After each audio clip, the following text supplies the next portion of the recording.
Faith, Bible Stories, and Prayers presents Your Goliath is Not Greater Than God. David versus Goliath Bible Story. Everyone has a Goliath, a fear that looks impossible to defeat. But Goliath was never greater than God. The same God who stood with David is still fighting for his people today, and he will defeat our Goliath in whichever form that come. Be it health challenge, emotional trauma, hardship, fear, hunger, distress, or heartbreak, God will grant us victory as he granted David, and we shall be celebrated. Watch this movie to the end and see God will fight for you. Now the Philistines gathered their armies together to battle and were gathered at Soko, which belongs to Judah. They encamped between Soko and Azekah in Ephes Dammim.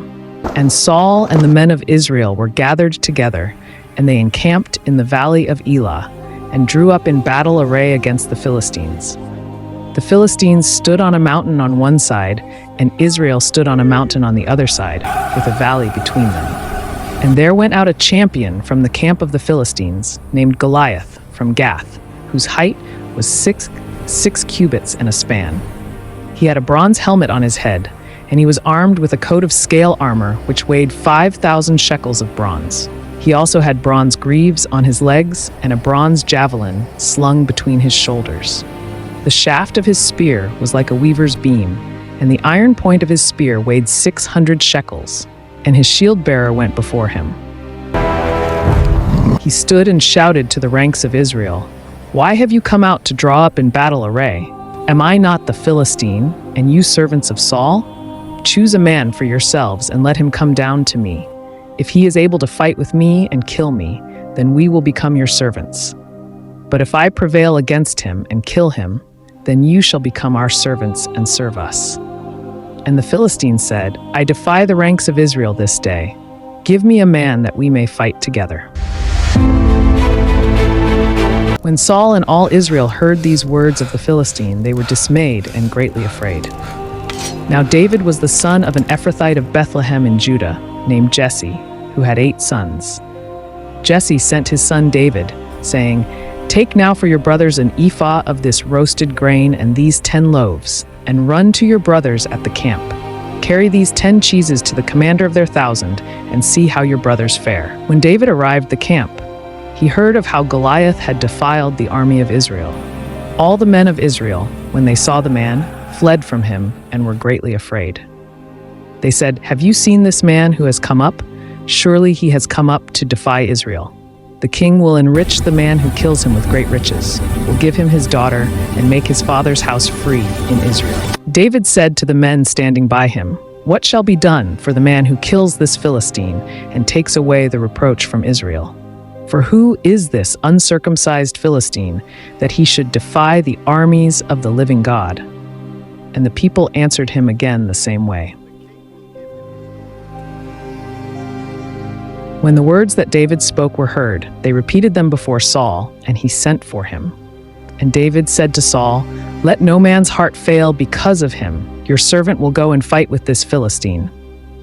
Saul said to David, "You are not able to go against this Philistine to fight with him, for you are but a youth, and he has been a warrior from his youth." But David said to Saul, "Your servant used to keep sheep for his father.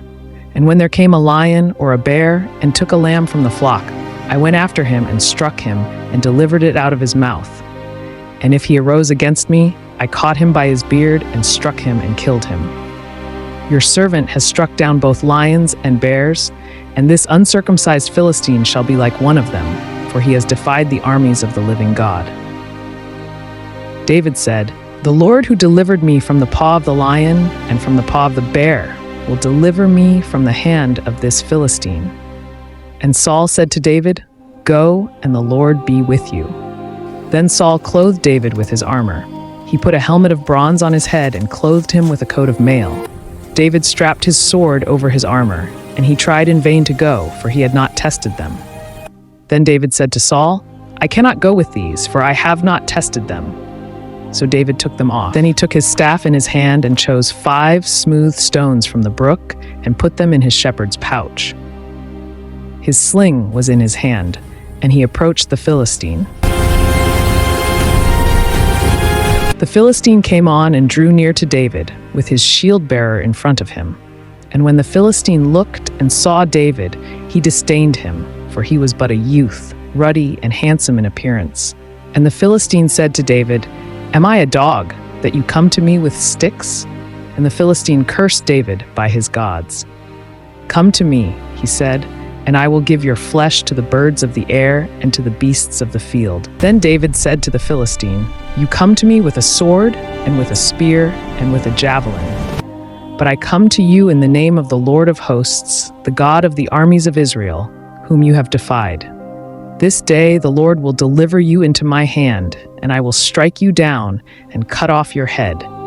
And I will give the dead bodies of the host of the Philistines this day to the birds of the air and to the wild beasts of the earth, that all the earth may know that there is a God in Israel, and that all this assembly may know that the Lord saves not with sword and spear. For the battle is the Lord's, and he will give you into our hand." When the Philistine arose and came and drew near to meet David, David ran quickly toward the battle line to meet the Philistine. And David put his hand in his bag and took out a stone and slung it and struck the Philistine on his forehead. And he fell on his face to the ground. When the Philistines saw that their champion was dead, they fled. And the men of Israel and Judah rose with a shout and pursued the Philistines as far as Gath and the gates of Ekron. Everyone has a Goliath, a fear, a problem, a battle that feels too big. For David, it was a giant in a valley. For you, it may be what keeps you awake at night, but Goliath was never greater than God. And the same God who stood with David stands with you today. He shall grant you victory. If you believe, type Amen.